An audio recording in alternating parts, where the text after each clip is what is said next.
they wouldn't expect that out there in the wild, but that doesn't mean they're not good at hiding, and I'll tell you more about that in just a bit. But let's go back towards the top of our exhibit. As I mentioned earlier, I do have my friend and colleague Jamie, who is up there, and she's going to give us the play-by-play of the meeting today. So let's say hello to Jamie. Hi, Jamie. Hello, Yolani. Good morning. Can you all hear me? If you can, give her a big cheer and a big hello. Okay, she can't see or hear you, but that was entertaining for me.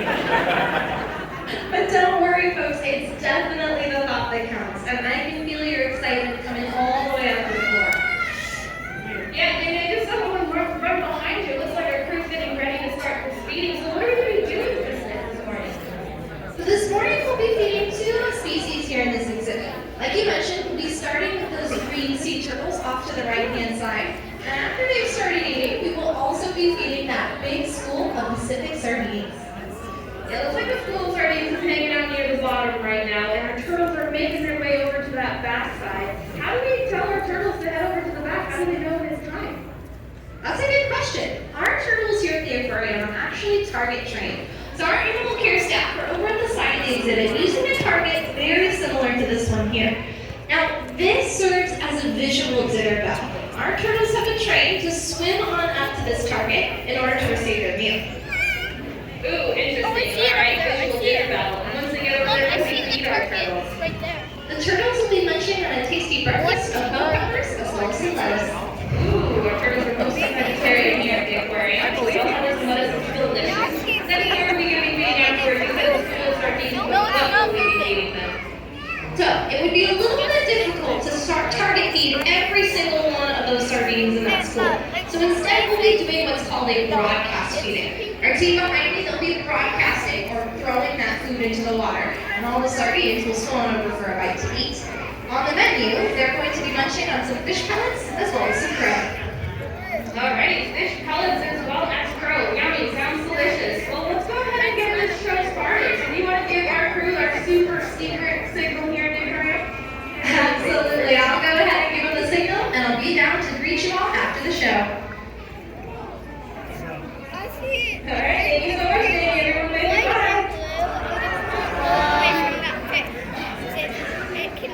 Alright, so any moment, just kidding, as you can see some of the pellets starting to hit the top of the surface here, so they're starting to trickle down. But our sardines haven't quite gotten the liquid just yet, so stand by, because once they do realize that those pellets are in the water, you're going to be seeing what looks like an underwater fireworks show. The sardines move and sip and sap all over the exhibit. It's quite a sight, so hang tight.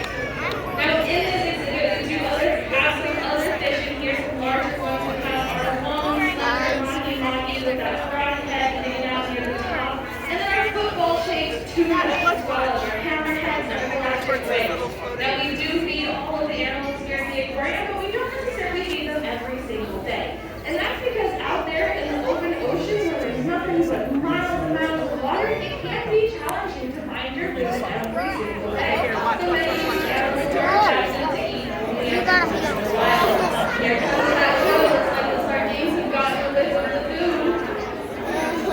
Now, sardines are well adapted for survival out there in the open ocean. Believe it or not, some sardines have been reported living upwards of 25 years. I find that to be quite incredible because just about any fish that has a mouth out there in the ocean big enough to eat a sardine will be eating a sardine. But there is safety in numbers. That is one of the biggest strategies that these sardines are used for in their lives. You can see some of our puppies are displaying their natural behavior and rushing through that school in an attempt to grab a sardine for breakfast. Now we have about 10,000 sardines, give or take. Now here at the aquarium, we like to say that we have low predation, not necessarily no predation, because it does happen from time to time. But as I mentioned earlier, 25 years is quite a feat for these sardines. Their strategy is that safety in numbers, so I'll challenge all of you to be visual predators, just like the mahis. Pick one sardine and follow it for 3 seconds. Alright, anyone still following their sardines?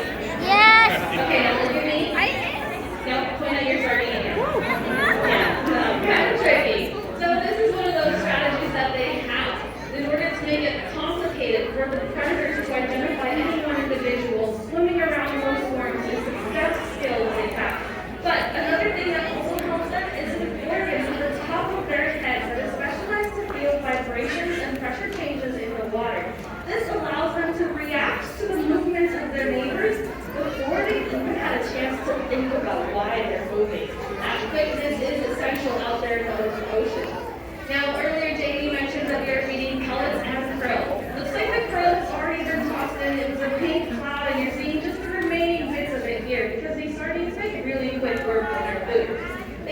by swimming through the water with their mouths open wide.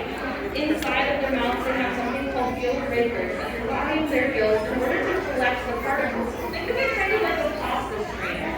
It collects those bits while the water flows through.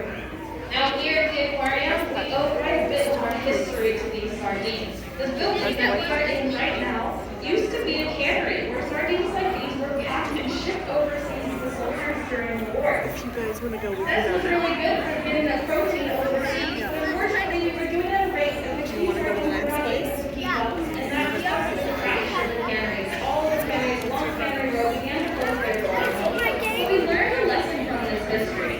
Here at the aquarium, we have a program called the Seafood Watch. Now, I enjoy seafood. One of my favorites is actually calamari. Anyone else here since we have seafood? Yeah, awesome. I work at the aquarium and I eat seafood. Yes, because there is a way to do it in a way that is sustainable for our ocean so that we can have a healthy ocean for generations to come. I have a couple of these seafood watch guys with me. If you're interested in that, feel free to come on over. The sardines here are going to be doing very mesmerizing move back and forth until they eventually find their place back towards the bottom of the exhibit again. I encourage you to stick around and watch. It is truly awesome. And if you have any questions about any of the other animals here in our exhibit, again, my name is Yerlani, and it looks like Jamie has joined us, so feel free to come get your autograph from our very own TV star. If you are continuing on